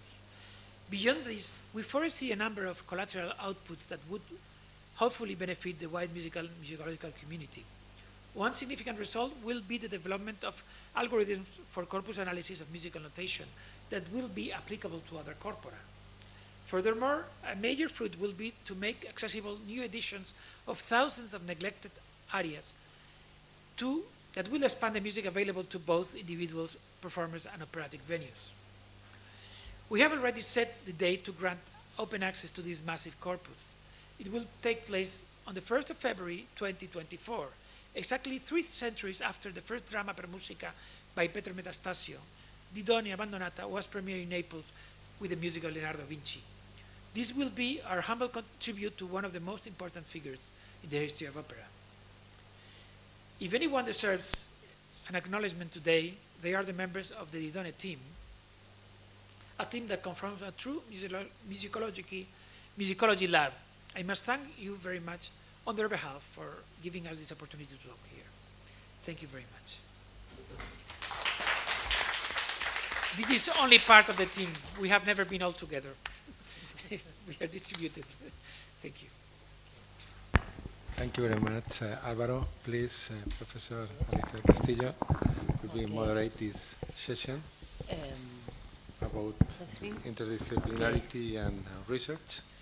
Yes, our intention with this presentation is to evoke, or if you prefer, to inspire this room, because sometimes we speak about the projects, interdisciplinarity, etc., but in a way very instrumental way. And I think it's important to hear project, a specific project with, and I think Álvaro represents very well the case of interdisciplinarity, no? Because it's possible to speak in his project about health, emotion is part of the health, the quality of life. It's possible to speak about music, but not only in historical way, even in math, no, in mathematics. It's possible to see technologies, no, the use of the base, etc. At the same time, the opportunity, and thank you, Álvaro, to observe the different steps that are very similar is a humanistic example, but I think it's not very different to other kind of project, that Javier project, no, with different phase to collect the resource, to etc. In this way, I have, I don't know if you prefer to ask the Álvaro, or if I may, I would like to ask Álvaro about the team, because I think you show the names of the member, but I would like to know a little more about the speciality of the member of the. Well, I can tell you about everyone there. This is not, I'm the principal investigator, and as I said, I'm historical musicologist. The scientific director is Ana Llorens, who is specialized in music analysis, so it's a different branch in musicology. And the researchers have different profiles. Valentina is Italian, and she is specialized in the study of singers and the study of librettos, and in fact, her role covers both aspects. She specialized in castrati, but also she also does the correction of all the textual aspects of the arias in the process of copying. Tatiana Arias is a historical musicologist as well, and she's working in different aspects, but her main task has been to organize and not to design the database, but to organize the contents of the database, because the design of the database was done by computer scientists.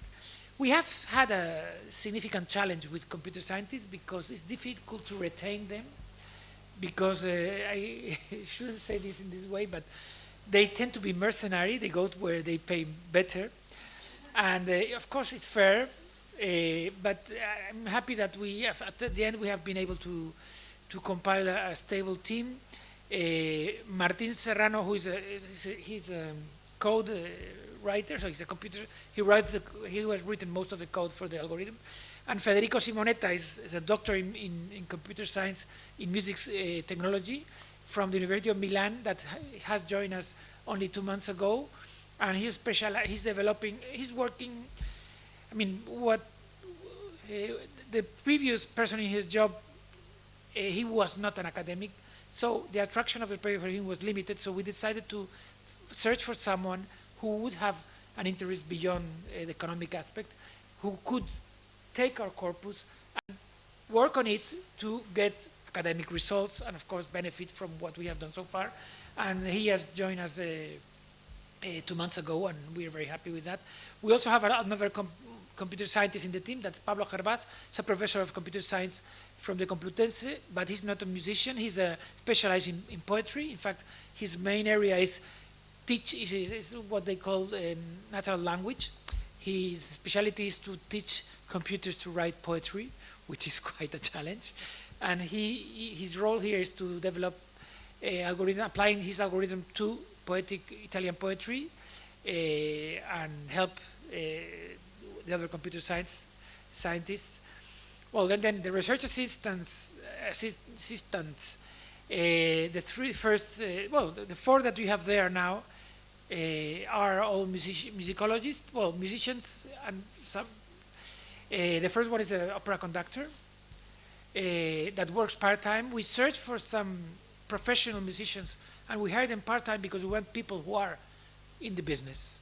I mean, in the past we had another conductor that just has too much work as a conductor and left the project, but we keep working with him. In fact, he premiered one of our operas in Teatro Real just 1 month ago, the 7th of May. So we keep in touch with other members, former members of the team. Teresa Casanova is a professor of Baroque violin, and she's also working as a corrector of the engraved arias. Juan Miguel Illán, he started to work with us. He's also a professional musician, and he's working as a engraver, a corrector. And David Ferreiro is Juan de la Cierva scholar that he's also working as in the correction of the engraving.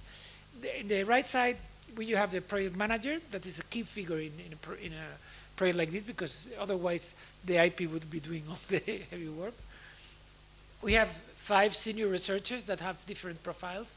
3 of them, Jose Maria Dominguez is specialized in Italian history of music and Italian opera, especially Neapolitan, and is the one who works closer with me in the aspects about the history of opera and the study of the librettos.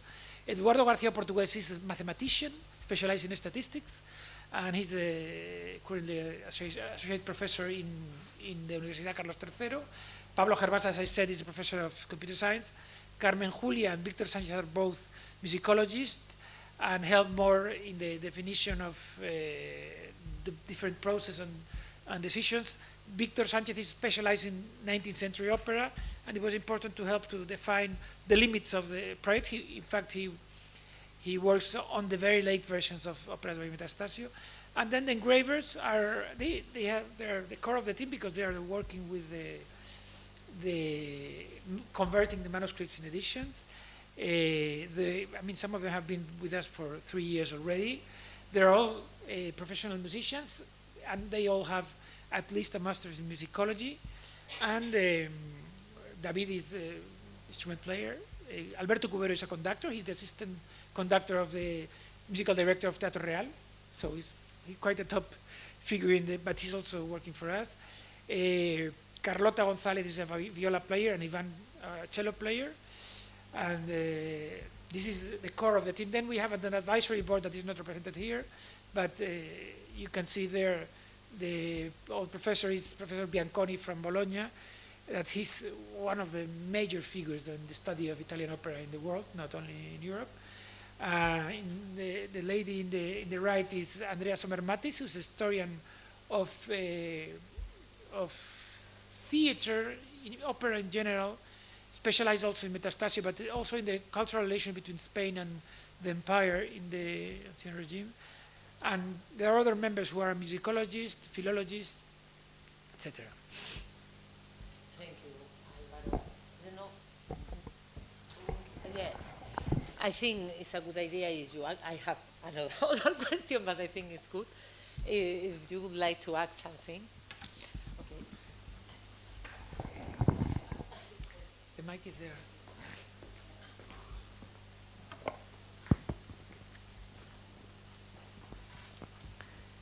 Many thanks for the presentation of a project. I think I will read on it because I have many questions.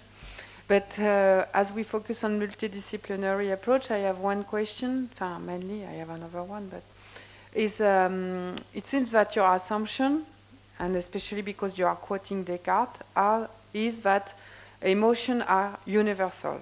So the emotion produced in the 18th century should be the same as in the 19th and 20th and so on. As a multidisciplinary group, did you question this assumption, the universality of emotion? That's the first thing.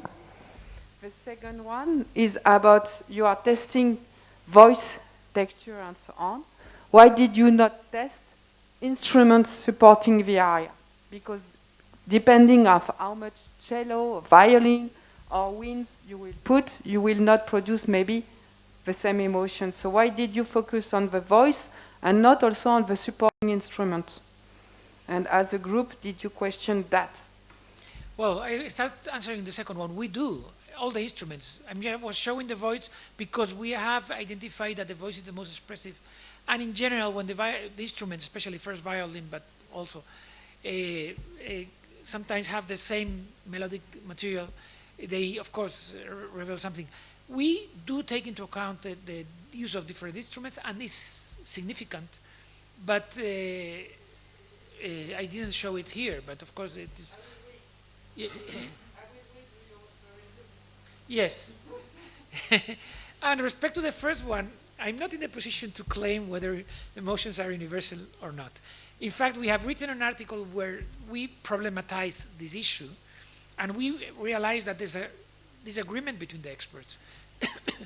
In fact, the idea of basic passions is not shared by all the community.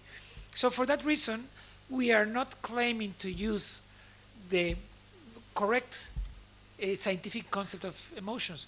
We are applying the taxonomy familiar to the 18th century people. So it's more, as I said, cultural history more than psychology, what we are doing. And of course, the article we're going to publish, I can share with you if you want, because it's finished, and it's going to be in open access.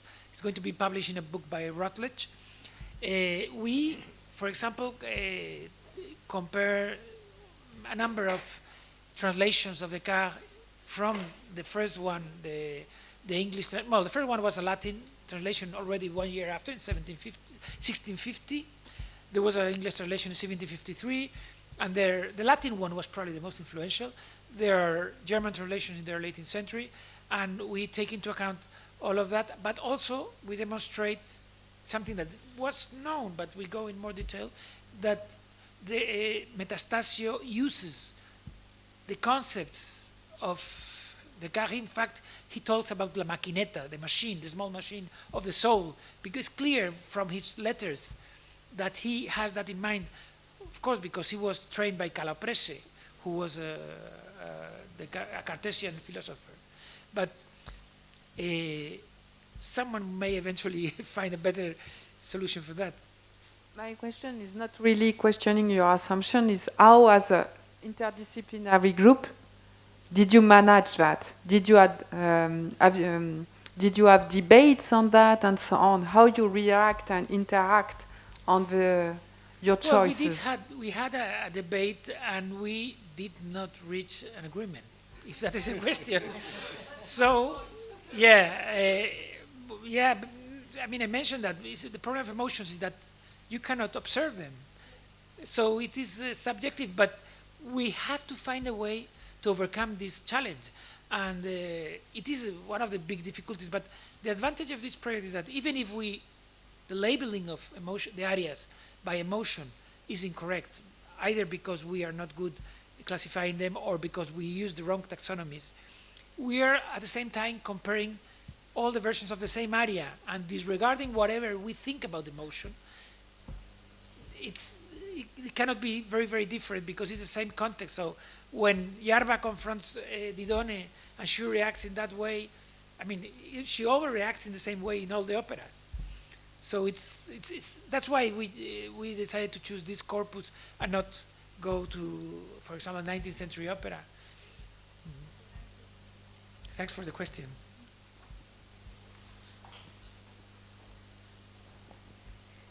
Hello. Well, first of all, thank you for your presentation. I think it was really interesting, although there are certain things that I could not follow. But I think it's an excellent example of how interdisciplinary work can be put on reality. I was wondering if it's possible, can you tell us what were the main challenges in that interdisciplinary team?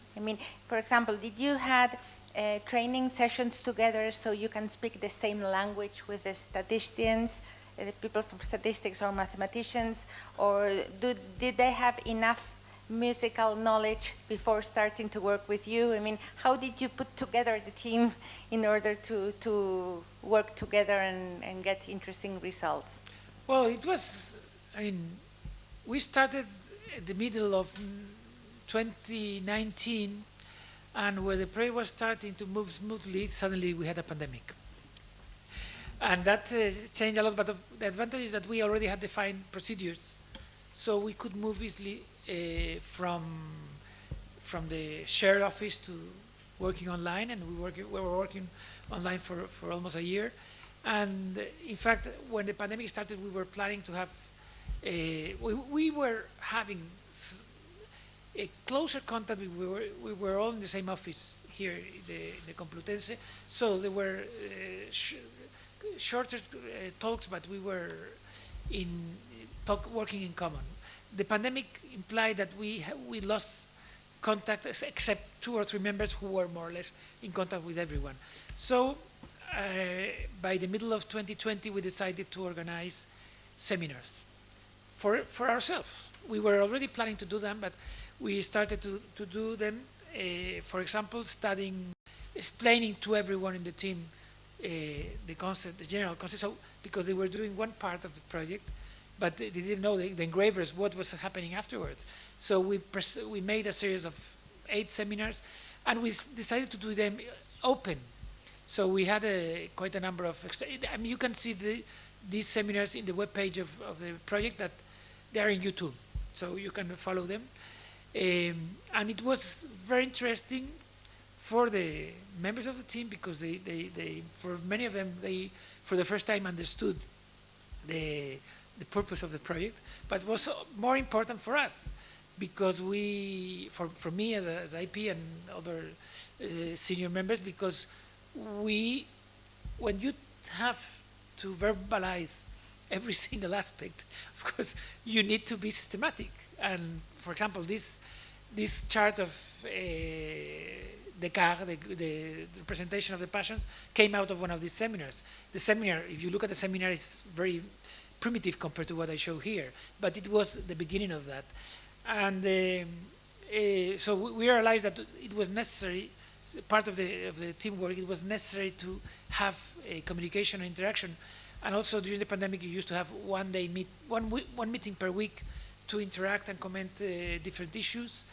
And then we have team, for example, the computer scientists and part of the rest meet every week for the last year and a half.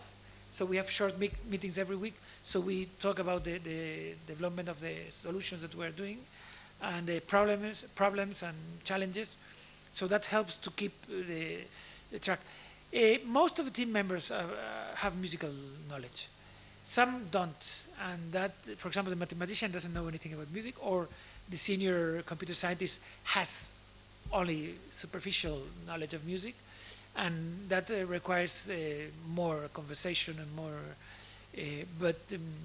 And I think at the beginning they were not sure about what they were doing, and when you interact with them every week, they end up realizing how it works. But the other challenge was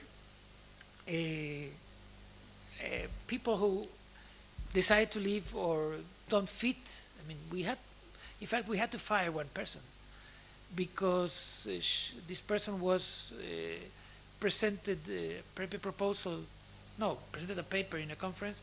First, that was not supervised. I mean, I supervise everything that comes out from the project because it has my name on it, and it was not supervised by me, but also because she involved other colleagues whom I didn't know at all, signing the paper. So something that has to do with ethics, and we had to fire this person. It was a very hard time, very conflicted, and but that's what can happen when you work with a team, and a team that comes from many places. And it's true that most of the members are Spanish, but many of them have been trained elsewhere in Europe. So, for example, the mathematician studied in Denmark, the computer scientist in Imperial College in London, Ana Llorens, the scientific director in Cambridge, Teresa Casanova, the violin player, studied in Brussels in the Conservatoire, and of course I mentioned already the computer scientist from Milan. So it is a truly European, and Valentina Anzani from Bologna. So we have a truly European team. Maybe I'll come to you. I have one question myself. Yeah, when we talk about interdisciplinarity, I think the key point is what our colleague said. It's not just bringing people from different disciplines together, but within the group, everybody should understand what is happening across board. Similar to Una-Europa, Una.Resin project, we have 3 different work packages or work streams.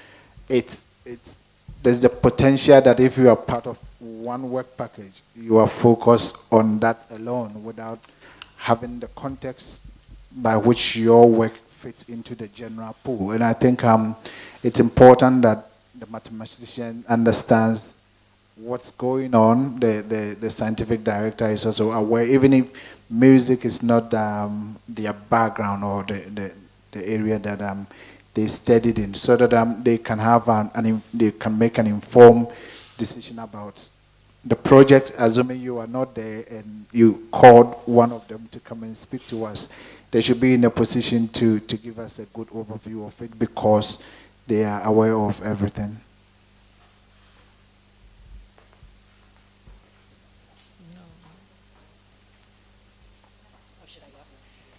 Hello, Olivia, once again. I have a question specifically related to the language of your research question and how that perhaps posed challenges to your interdisciplinary team. I note that your research question specifically used the word emotion. And to me, if I was interpreting that, I would think of emotion as something that is outwardly projected, something that can be interpreted by others. But feeling is a word that I would use to describe what is intrinsic, what I would take away from music. So just with that in mind, and that was a thought that came when I viewed your research question, with the nature of the interdisciplinary team, did you have any different understandings or any sort of conceptions of what the research question entailed based off of the specific language choice that you used? And I ask this just because when it comes to Una-Europa and the Una.Resin program, the language that we use across countries, I guess to align to our strategic goals is going to be extremely important. So do you have any feedback or any comments on that, Alvaro? Well, the language has two levels. One thing is that the language that we use in the project is English, because even though most of Italians, I mean, most of the team don't speak Italian, and the Italians speak English, and the computer scientists all speak English. So in terms of language, what language we use mostly English, also for publication. But in terms of the selection of words, we try to use the language of the period. So it's based on the language used specifically in the theory of the time, and but of course there's no agreement. The Germans use affecting. Emotions is used in other languages. Descartes talks about passions, but he identifies passions with emotions, clearly, I mean, at the beginning of his treatise. And we use the word emotions. I would say that emotion is, I mean, for our use, is more stable and intense, whereas feeling is more subtle, if we could say. And of course, not to claim that we're experts in emotions, we are using the concepts that were familiar. And it's, in fact, the concept of passions in Descartes is very clearly, because he explains that a passion, he calls it passion, because it's the response of the soul or the mind. Because when we use soul, at least in Spanish, probably in English as well, we think about religion, but he uses soul as synonymous of mind, lam. So it's not, it doesn't have a religious meaning. And he explains passions as a reaction of the mind to an external action, to an action, not external. That action can be something you see, for example, an animal that's attacking you, or you see your boyfriend talking to another girl and you get jealous, but it can also be a reflection. You see that is obscure and you think that something terrible happened because you don't see anything. So it's something that comes from your mind. And as he explains the passions, is that passions remain stable until another action alters them. And that you can see it works in the arias.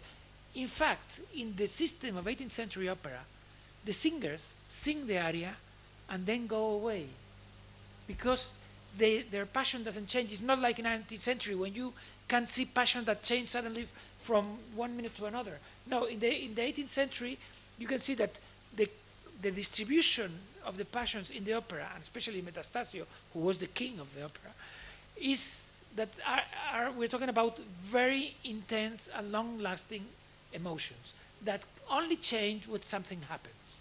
And that something can be any of the actions that take place. For example, when suddenly Timante discovers that he has married his own sister, I mean, that's an action. When he gets that information, and the passion is his reaction to that. So that's how it works.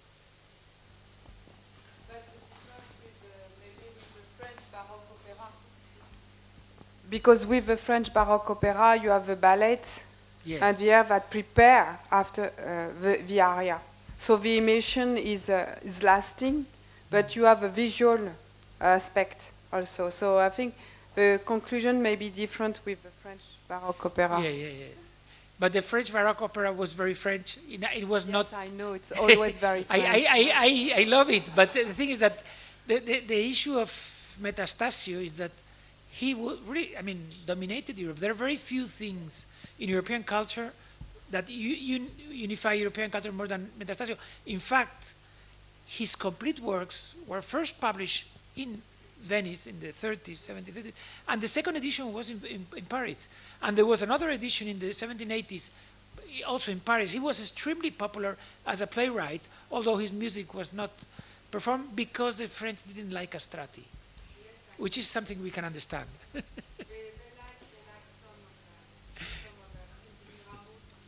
Yeah, but a bit later.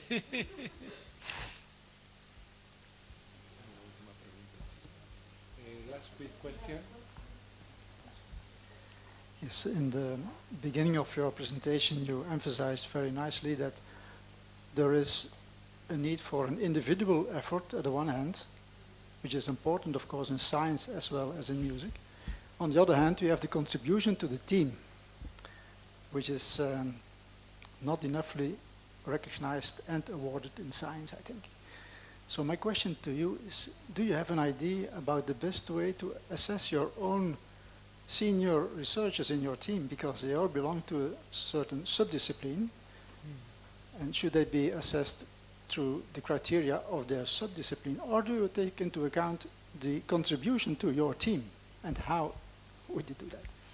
I actually, more the second aspect. For me, the important thing is what they can give to the common goal. Of course, the senior members only will dedicate part of their time, 10%, 15%, it's not like someone hired for the project. So they're there because they are doing helping to solve one or two of the problems of the project.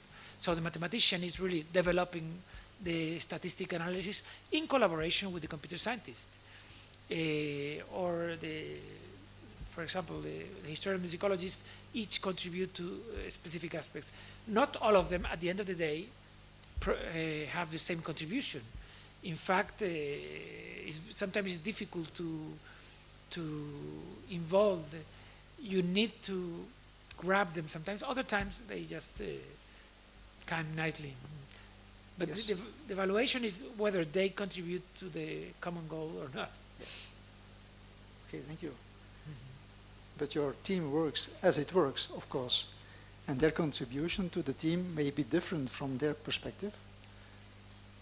And on the long term, yes, I think it's important for you, for your team, that it is sustainable in the way that you work.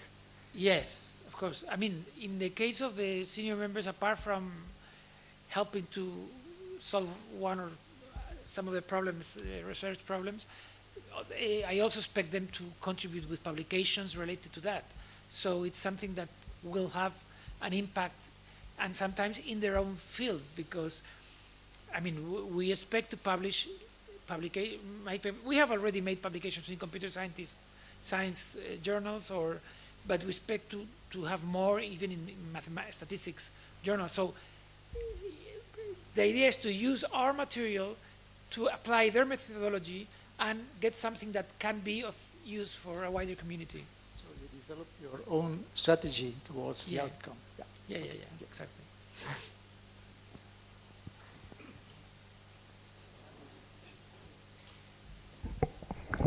Okay, thank you so much, Álvaro.